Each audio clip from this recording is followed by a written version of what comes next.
Hi there, I'm David, I'm the MD of CCO, but in my spare time I'm a really keen chef and I like to cook.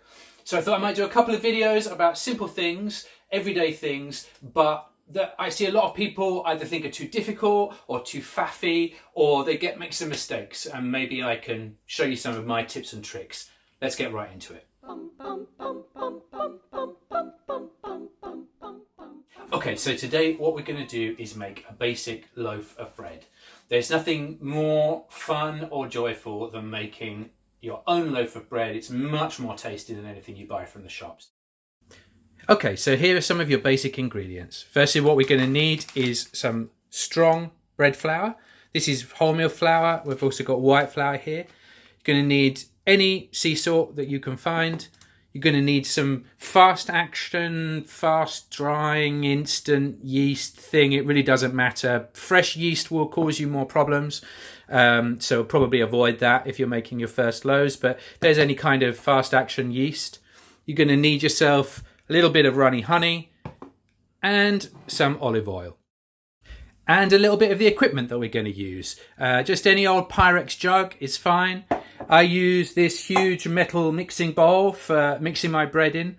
But then I also have another bowl, a ceramic bowl, this one. I remember reading somewhere once that bread doesn't rise very well in metal mixing bowls. So I just keep this ceramic mixing bowl for rising the bread. And then this bread pan, if you don't have a bread pan, it's totally fine.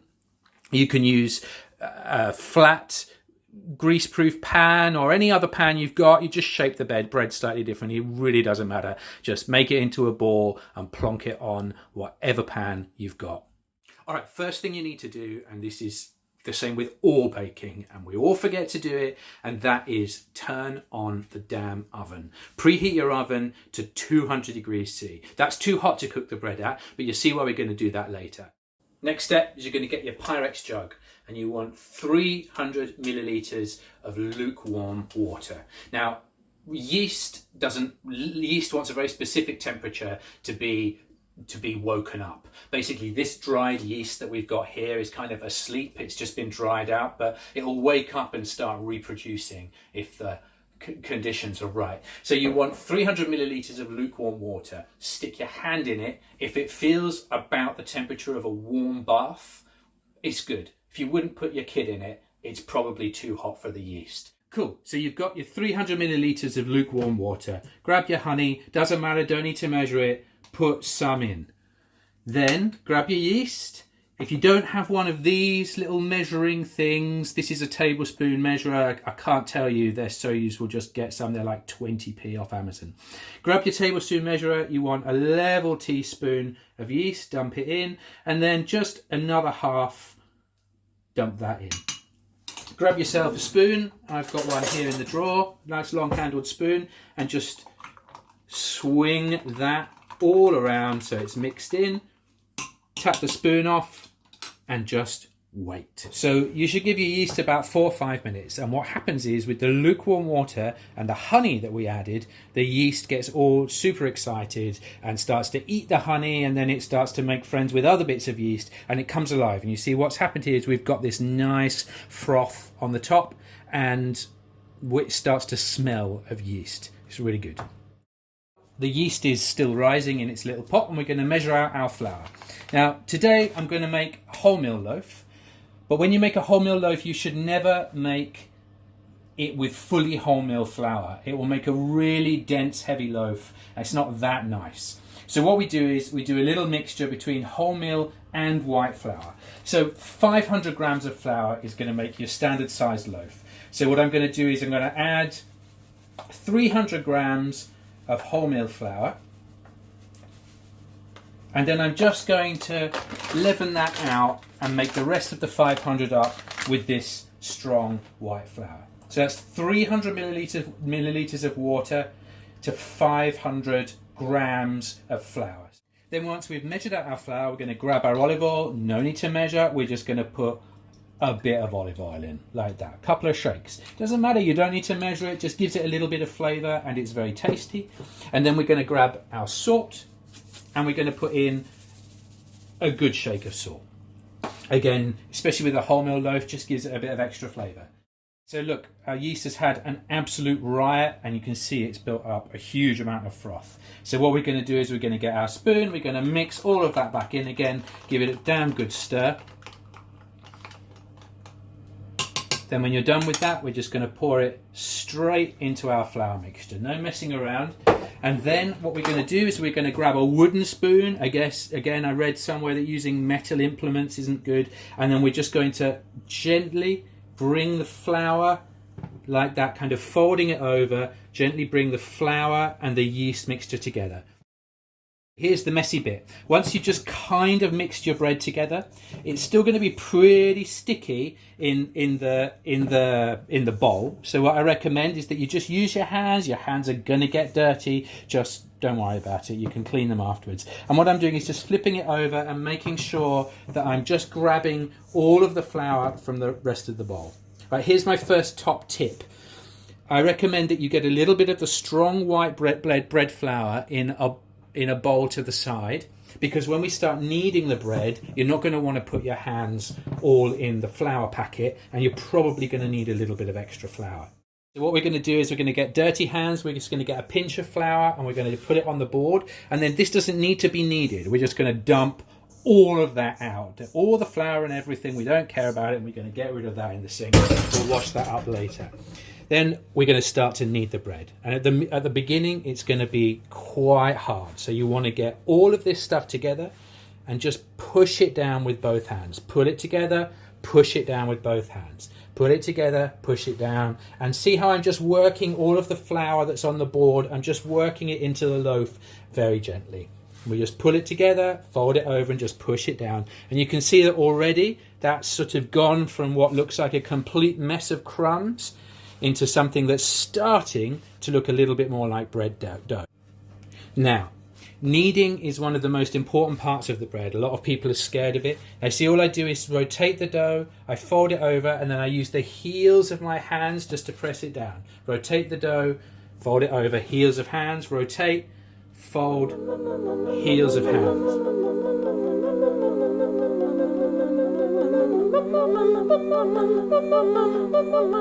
Great, so I've been kneading this ball of bread for about, I don't know, 5 or 6 minutes now, and you can see that it's really come together, and look, it looks like a nice smooth ball. We're going to go a little bit longer, and let me also show you. Look, now when I fold it and I press it, it starts to sort of cling back to itself. We can't stretch it out so much.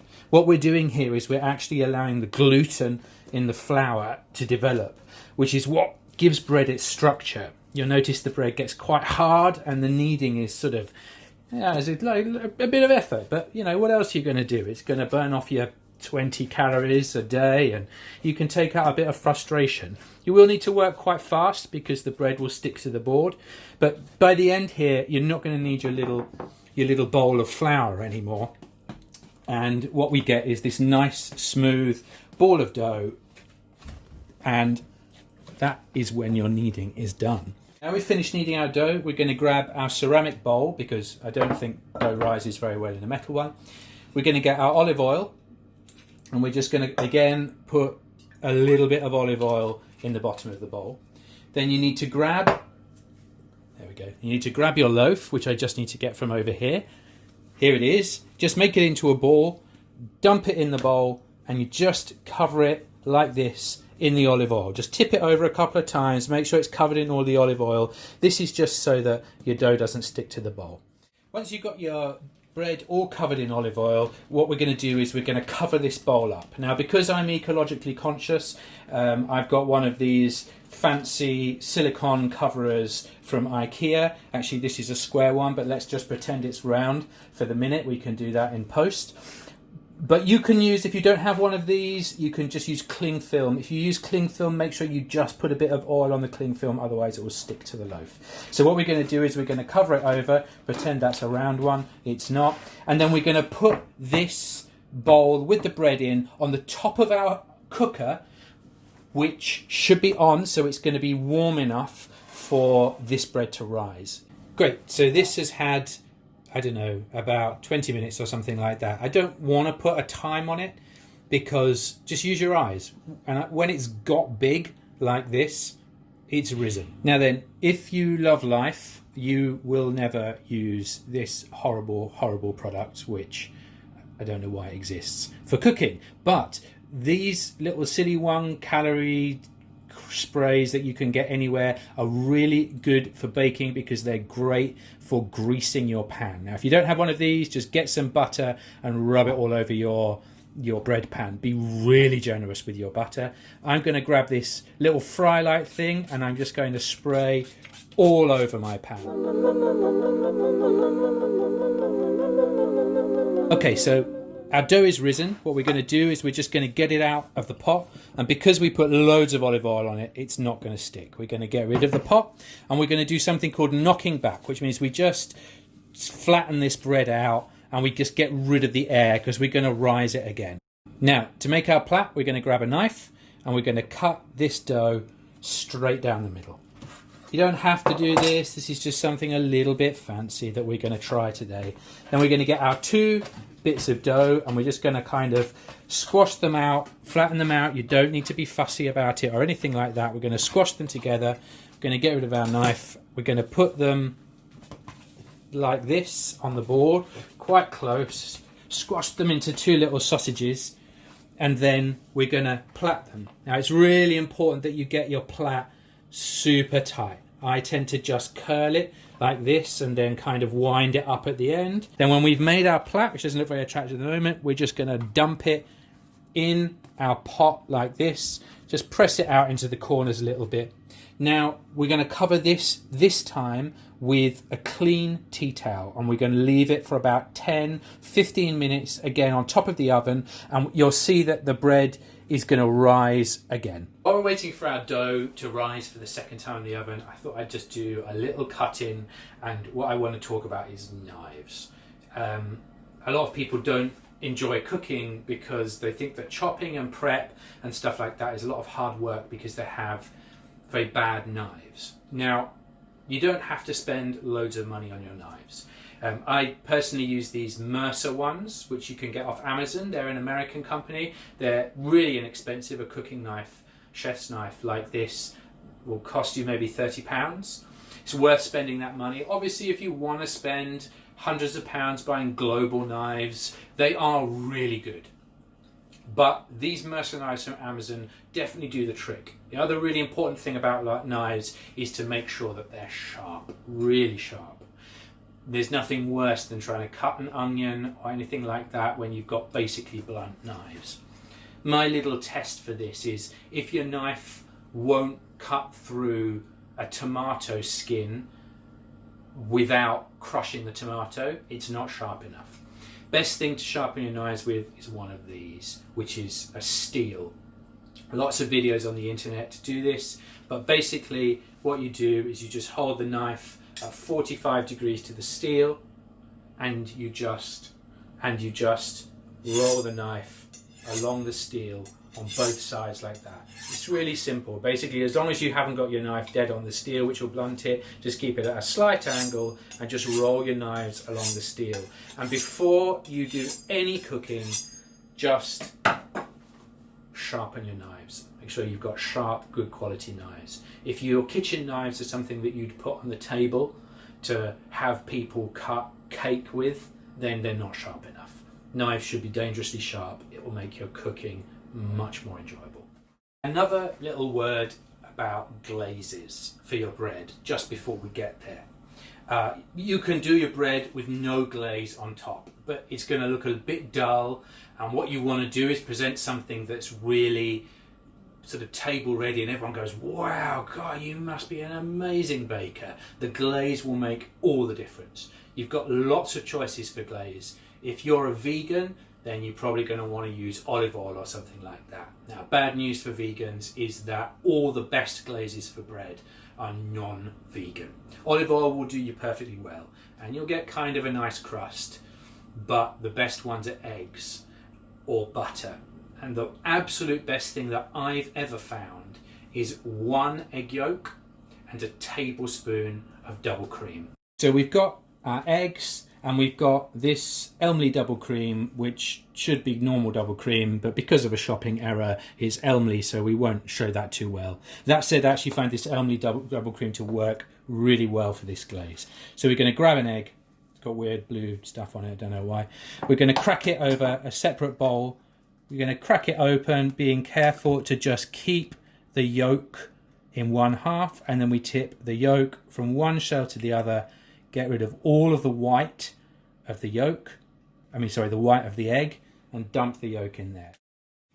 Then we're going to grab our double cream and we're going to put in a tablespoon of double cream into that egg yolk mixture. I've got some on my hand, but let's not worry about that for the moment. And then we're just going to whiz that together. You can use a balloon whisk if you want, but we're just going to whiz that egg yolk and that double cream together until they're sort of mixed up and we get this kind of yellow glaze. Okay, so we get our silicone brush and we whack it through this glaze, and then we just brush this all over the top of the bread. Be really generous, it doesn't matter. So now it's time to go in the oven. Now remember, we heated up our oven to 200 degrees C. That's going to really help the bread to rise as soon as it goes in. Open up your oven, throw in your bread, close your oven immediately, don't lose any of the heat, and turn the oven down to 190 degrees immediately. Cool, so your bread's in the oven. Now it's going to take about 20 minutes to cook. Some really important things.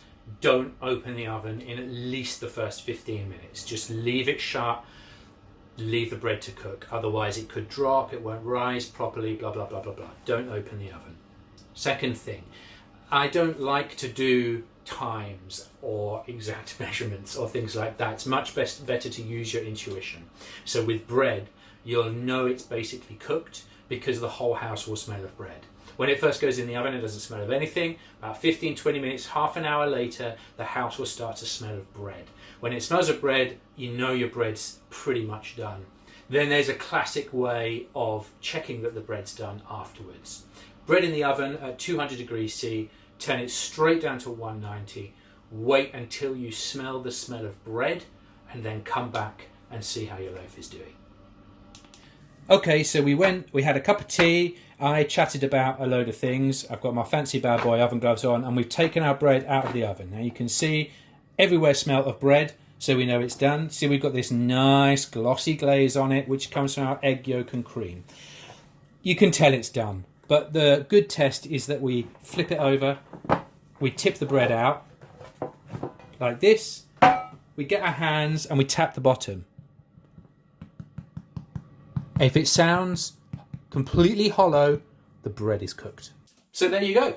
It's really easy to make your own bread at home. Now I know probably tons of you have been making your sourdough starters and doing lots of fancy bread. Obviously this video isn't for you.